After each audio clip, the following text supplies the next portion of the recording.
Assalamualaikum warahmatullahi wabarakatuh. Selamat malam semuanya. Halo teman-teman. Perkenalkan, saya Sadrina Pramesti sebagai host sejarah Kebomas malam ini. Bagaimana nih keadaan teman-teman semua? Semoga sehat selalu dan baik-baik saja ya. Nah, di malam ini kita akan membahas tema mengenai sejarah sebagai kisah seni dan peristiwa. Tahu nggak sih kalian apa itu sejarah sebagai kisah seni dan peristiwa? Pastinya pada tanya-tanya nih. Jadi, dalam pelajaran sejarah ini pastinya akan mengasihkan karena sejarah ini ada beberapa seni yang artinya peristiwa sejarah ini bisa diceritakan kembali sesuai dengan fakta-fakta yang kita lakukan sebelumnya. Kita seperti adanya tari, adanya film, komik, musik, puisi, itu dapat kita kembangkan menjadi daya hayal kita di pelajaran sejarah ini. Untuk selanjutnya, tema ini akan dibahas oleh guru kita dan dipandu oleh Bapak Ali Murtado untuk pelajaran sejarah sebagai kisah, sebagai seni, dan peristiwa. Silakan Pak Ali Murtado untuk menjelaskannya.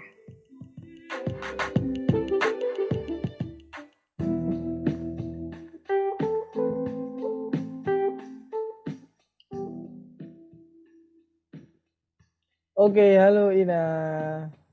Halo Pak, gimana? Terima kasih atas pembukaannya yang sangat luar biasa. Tapi tak koreksi sedikit, tadi ada yang salah. Jadi, iya Pak, boleh. Sejarah sebagai ilmu. Nah, ini penting karena sejarah itu masuk dalam ilmu pelajaran. Jadi jangan dilupakan. Oh gitu. Sejarah itu juga sebagai ilmu. Nah, siap seperti Pak. yang sudah disampaikan oleh host kita yang sangat cantik. Terima kasih Pak. Nah, sejarah itu memiliki banyak dalam arti konsep.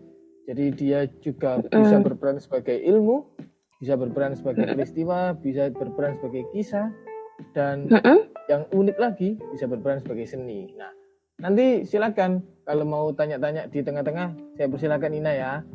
Namun saya akan menjelaskan satu persatu secara perlahan. Yang pertama sejarah sebagai ilmu. Karena 4 konsep ini memiliki ciri yang berbeda-beda.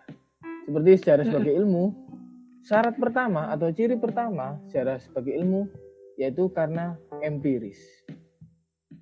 Nah, empiris itu dalam artinya yaitu tergantung pada pengalaman manusia. Pengalaman manusia, jadi bukan hewan, bukan tumbuhan. Makanya ada pertanyaan yang unik. Apakah hewan dan tumbuhan itu nggak punya sejarah? Wah. Itu pertanyaan. Karena syarat sejarah sebagai ilmu itu empiris. Nah, empiris itu berdasarkan pengalaman manusia. Pengalaman manusia bisa terekam dalam bentuk artefak atau dokumen atau mungkin lukisan dan sebagainya. Nah, itu namanya empiris. Nah, ciri yang kedua sejarah sebagai ilmu memiliki objek. Kalau nggak ada objek, nggak ada sejarah. Iya. Nah, itu. Objek sejarah bisa berupa manusia, bisa berupa sebuah peristiwa, bisa berupa sebuah tempat, dan sebagainya. Kalau tempat biasanya berhubungan dengan antropologi. Nah, antropologi itu membahas manusia zaman sekarang yang berkisah tentang masa lalu. Nah, itu antro. Kemudian ciri sejarah sebagai ilmu yang ketiga yaitu sejarah memiliki metode. Nah, ini metode. Nah, ketika saya menulis cerpen atau novel atau menulis sejarah, misalnya cerita tentang apa, itu harus menggunakan metode sejarah. Nah, metode sejarah itu ada 4. Yang pertama heuristik, yang kedua kritik, yang ketiga verifikasi, dan yang terakhir menulis. Jadi untuk menulis sejarah itu harus melampaui atau melalui 3 metode sebelumnya. Yang pertama heuristik atau mencari sumber sebanyak-banyaknya. Sebanyak-banyaknya itu kemudian disaring, itu namanya kritik.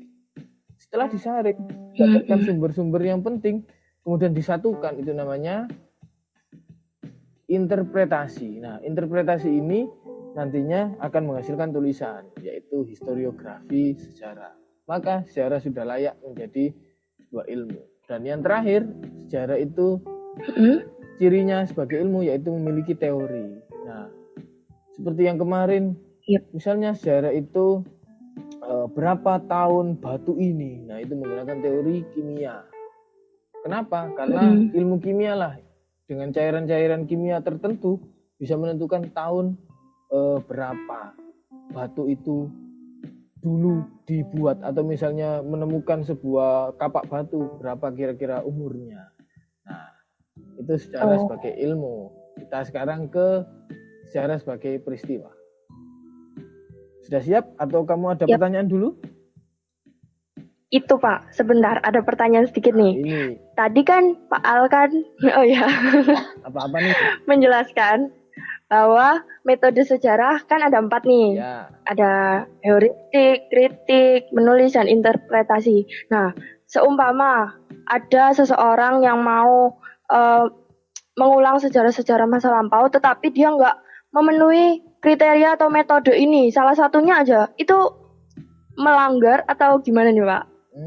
Atau nggak termasuk dalam ilmu sejarah? Nah, kalau melanggar secara sejarah sebagai ilmu atau secara metodologi, ya jelas dia melanggar metode sejarah. Tapi apakah tulisannya layak dikatakan tulisan sejarah atau enggak, itu masih harus membutuhkan pengkajian oleh para ahli sejarah. Jadi nggak bisa langsung dikatakan, oh ini tidak layak, oh ini karena melanggar. Tapi normalnya setiap orang yang menulis sejarah pasti akan melewati 4 hal itu. Nggak mungkin misalnya Ina lagi jalan-jalan ke Giri, kemudian menemukan oh ada patung naga, kemudian Ina browsing lah patung naga ini apa. Nah itu kan sudah termasuk heuristik. Kemudian Ina mencari, oh di internet ini sumber ini katanya ini legenda bahwa naga Giri itu dari sapu. Nah kan Ina bisa memikir, oh masa naga dari sapu. Nah kemudian itu kamu pilih, oh ini nggak layak nih. Nah itu namanya kritik. Kemudian Ina mulai menulis yang layak dikumpulkan. Nah itu sudah jadi tulisan sejarah yang bagus. Jadi syarat menulis sejarah yang bagus, yang baik, yang benar itu harus melalui metodologi sejarah keempat-empatnya. Itu. Oke, siap, paham Pak. Lanjut deh. Oke, kita lanjut ke peristiwa. Nah, siap. Ciri sebagai peristiwa tentu saja ya faktual lah intinya. Jadi orang menulis sejarah itu harus sejarah itu harus memiliki dokumen atau sumber atau bukti. Iya, betul. Misalnya kita nggak akan pernah tahu cerita tentang Sunan Giri, bagaimana kehidupannya, masa kecilnya, kalau nggak ada dokumen-dokumen yang melatar belakanginya. Misalnya dokumen berupa babat atau serat, atau dokumen berupa tutur. Jadi dari turun temurun cerita dari masyarakat. Nah itu juga termasuk menjadi sebuah syarat atau ciri bahwa sejarah itu sebuah peristiwa, yaitu memiliki dokumen atau dokumentasi lah ya, dokumentasi. Secara faktual, nggak diarang-arang gitu ya Pak ya. Misalnya banyak, kalau ngarang itu bisa menjadi sebuah dongeng atau dongeng. Iya kan? Iya betul. Bukan sejarah. Bisa saja sebuah sejarah itu, tapi bisa saja itu hanya untuk pengantar tidur. Gitu. Karena iya Pak. Ciri khas bangsa kita, bangsa Nusantara, memang daya imajinasi dan daya inspirasi yang sangat tinggi. Itu seperti legenda Tuban, Perahu dan Malin Kundang, Batu Malin Kundang. Itu salah satu contohnya. Yep. Kita ke sebagai kisah. Oke, lanjut. Lanjut sejarah sebagai kisah. Nah, sejarah sebagai kisah tentu saja adalah harus dikisahkan sebagai hasil rekonstruksi dari ahli sejarah terhadap sejarah sebagai peristiwa. Jadi ada kaitannya dengan peristiwa. Sejarah sebagai kisah ini melibatkan seorang yang ahli sejarah. Ina pernah ke Borobudur? Pernah Pak. Pernah. Di situ ada banyak sekali relief. Relief itu patung-patung yang di tembok-tembok itu. Nah, kalau Paham. Ina nggak ada pemandunya, nggak ada yang ahli, kira-kira bisa tahu itu patung apa, kemudian menceritakan apa dan sebagainya. Nah, pasti Nah, kesulitan, ya kan? Nah, bingung. butuh ahli Gak tahu apa-apa ceritanya. sejarah. Nah, selain ahli sejarah, butuh juga orang yang berpengalaman atau orang yang pernah mengalami sejarah itu. Misalnya perang 10 November di Surabaya. Kan orang-orangnya yang perang banyak yang masih hidup. Nah, Ina datang tanya nih, Pak, dulu memang benar pakai bambu runcing. Nah, oh enggak, bambu runcing itu hanya simbol perjuangan, nah dan sebagainya. Nah, itu apa ya, ciri bahwa sejarah itu sebagai kisah. Intinya sejarah juga harus melibatkan seorang ahli sejarah atau orang yang mengalami langsung kejadiannya. Oke, kita ke terakhir. Baru nanti mungkin kamu mau tanya-tanya yang lebih banyak lagi. Sejarah sebagai nah, ini khusus. Sejarah sebagai seni ini pembahasan apa nih? khusus. Karena sejarah sebagai seni ini bercirikan syarat-syarat wajib atau syarat-syarat untuk menjadi seorang sejarawan. Nah, wow, keren. Nah, itu ada urusannya dengan sejarah sebagai seni. Syarat yang pertama, memiliki intuisi. Kamu tahu intuisi apa tuh? Apa tuh, Pak? Intuisi itu apa ya? Kepekaan lah. Intinya itu peka. Oh, iya. Peka. Peka. Jadi intinya itu gimana ya? Kalau intuisi dia bisa menggambarkan dari sebuah kepingan-kepingan. Misalnya saya pernah nih pengalaman jalan-jalan ke sebuah desa. Kemudian sama orang sejarah, sama orang ahli sejarah yang lebih senior dari saya. Dia itu berjalan-jalan lalu menemukan batu. Kemudian batu itu dipegang. Ternyata bukan batu biasa. Batu itu batu besar. Dari kacamata saya, pandangan saya, ini kan hanya batu. Tapi dari pandangan dia, batu ini ternyata penting. Kemudian dia mulai menggambarkan peristiwa atau mendeskripsikan bahwa mungkin daerah sini itu begini. Nah, itu namanya intuisi. Intuisi itu penting banget. Ketika melakukan apa ya? Kalau saya menyebutnya itu belusukan sejarah atau sejarah. Jadi menuju sebuah lokasi yang diduga banyak temuan sejarahnya, kemudian nanti membayangkan. Nah, membayangkan itu namanya imajinasi. Syarat kedua yaitu imajinasi. Seorang sejarah seni imajinasi. Intuisi. Jadi harus tinggi juga ya, Pak ya? Apa? Imajinasinya juga harus tinggi juga. Gitu. Harus tinggi, tapi harus liar malahan. Iya. Tinggi tapi liar. Jadi misalnya gini. Saya pernah nih pengalaman ke sebuah desa, di situ ada kuburan luas banget. Namun kuburannya itu nggak datar, tapi bukit. Nah, saya mengajak teman ke sana, kemudian meneliti di sekitar kuburan itu. Kok aneh? Kuburan warga kok bentuknya bukit. Harusnya kan datar, biar menggalinya lebih enak kan? Tapi bentuknya bukit. Betul. Nah, ketika tak lihat, ternyata di situ ada tumpukan bata. Nah, imajinasi saya mulai memikirkan, mungkin kalau digali terus ini bisa-bisa candi ini. Nah, itu imajinasi di situ. Karena bata-batanya bata. Nah, selanjutnya, ciri sejarah sebagai seni dan juga merupakan syarat seorang sejarawan yaitu memiliki emosi. Emosi. Apa nih, Pak? Bahaya ya. Masa iya. Emosi ini apa ya? Bisa emosi romansa, bisa emosi nasionalis dan sebagainya. Yang penting emosi.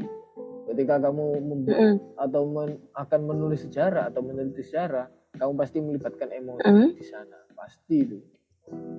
Karena emosi sejarah, menulis sejarah itu sama dengan menulis sastra. Karena membayangkan dan mengira-ngira kejadian masa lalu, sehingga pasti ada emosi yang terlibat di dalamnya.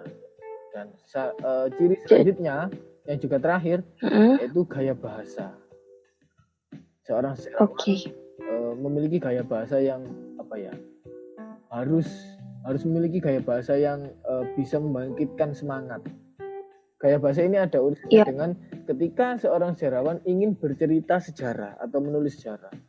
Kalau tulisannya datar, orang kan nggak akan tertarik. Tapi betul, harus energik gitu ya. Nah, kalau gaya bahasanya atau gaya bicaranya ini energik atau gaya bicaranya ini meluap-luap, penuh dengan emosi, betul, pembacanya juga tertarik nanti. Betul, pembacanya pasti akan terlecut semangat nasionalismenya, mulai bangkit jiwa cinta sejarahnya dan sebagainya. Nah, itu kaitan sejarah sebagai seni sekaligus syarat menjadi seorang sejarawan. Nah, untuk penyampaian saya mungkin cukup ke sini, saya kembalikan ke Ina nih. Silakan Ina. Oke deh, wah tadi udah diterangin satu demi satu secara detail apa itu sejarah sebagai seni, sebagai ilmu, sebagai peristiwa, dan banyak sekali nih syarat-syarat yang harus dipenuhi dalam pelajaran sejarah ini. Ternyata sejarah ini yang mungkin di pikirannya teman-teman semua ini membosankan atau banyak yang dihafalkan dari tahun ke tahun dan peristiwa-peristiwa gitu. Tapi nggak taunya di dalamnya lagi kalau kita keruk sedemikian rupa, nggak taunya lebih asik. Jadi kita tahu nih peristiwa zaman dulu, apa sih artinya gitu.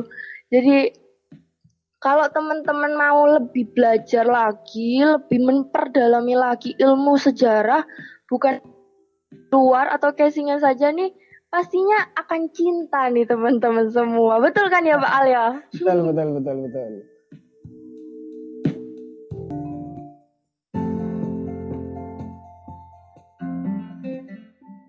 Iya Pak, itu tadi semua yang udah Pak Al jelasin udah merinci banget, udah detail lah pokoknya.